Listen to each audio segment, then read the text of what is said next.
Easter is coming up, so what I wanted to do today is share with you some fun Easter activities you can use with your classes.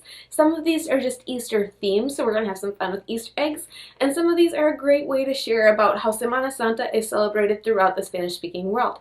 Are you ready? Let's get right into it. Hi, my name is Ashley, aka Senorita Spanish, where I provide easy-to-use resources to save you time and energy while you're lesson planning. If you're new here, I just want to make sure that you know that links to everything that I mentioned in this video will be down in the description box below. So you can't have Semana Santa without cascarones, or maybe you can, but it's really fun to include them in your classes. So Mundo de Pepita has a really great tutorial step-by-step where she shows how to make cascarones with your classes, or you can do them at home and just bring them in. You can also buy them pre-made in a lot of different places nowadays, depending on where you live. Walmart, even Target, sometimes even the local grocery store carries them pre-made for your classes now. So if you don't want to do that front-loading work or have your students make a mess while they make them, you could just grab some, bring them in, take your students outside to play. Next option I have for you are these coloring reviews for novices, and this is definitely one of those things that's a little more Easter themed and less about culture, but it's kind of fun for your students to include too. So you just grab these coloring pages, print them off, and let your students work through them. This would be a great emergency subplan if you need one, or maybe you just need a quiet day, right? Maybe you have lots of students who are gone still Easter Monday, your school doesn't take the day off, but you still have students who are traveling to visit family, anything like that, that would be a great time to use these pages. Alright, let's break out the Easter eggs. So a great idea that I have for you is to use Easter eggs while you play running dictation. And if you're not familiar with running dictation, I have a video on it here on my channel where I explain how to do this activity and how to set it up. The twist that is the Eastery twist for you is instead of hanging up the sentences out in the hallway or in the cafeteria or wherever you're sending your students to play, is you print them and you fold them up, or maybe you're just crumpling them up and you put them inside Easter eggs.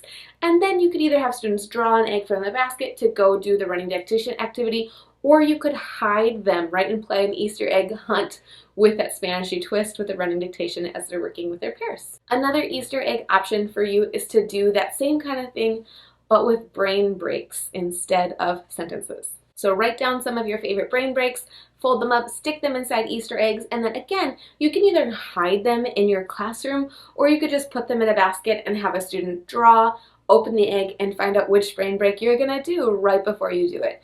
And if you need ideas for brain breaks, make sure you can check out my video here where I explain not only some of my favorite brain breaks, but also how I like to organize them usually. So that might be a really helpful video if you're trying to get started with brain breaks. The next option I have for you with Easter eggs is to take task cards that you might usually just tape around your room or maybe set out the desks, and again, we're gonna put them inside an Easter egg, and by now you kind of get the idea.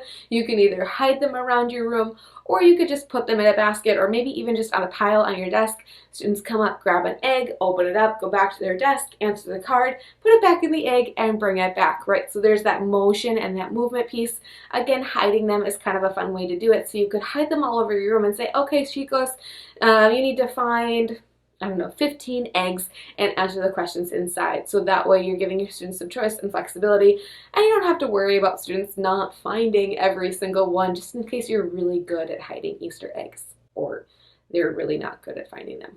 All right, we're going to continue with the Easter egg hunt theme, but this time we're going to make it digital. I have this digital free resource for you. I actually have a whole video on my channel where I explain what this resource is and how to use it. But just as a quick refresher or recap in case you didn't see that or you haven't used this resource before, essentially what it is it's a set of Google Slides where you can input a question and 3 answers for your multiple choice.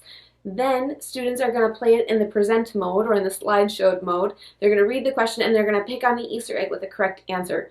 Hopefully. If they're incorrect, it'll take them to a slide that says, uh-oh, try again. And if they're correct, it's going to advance them to the next slide. As they keep going, they're going to move through the path in the garden where they're hunting eggs until they get to the end and they've found them all. You can grab that free resource and the link in the description down below. The last option that I have for you for an Easter activity for Spanish class is the Semana Santa virtual field trip. And you've heard me talk about virtual field trips before.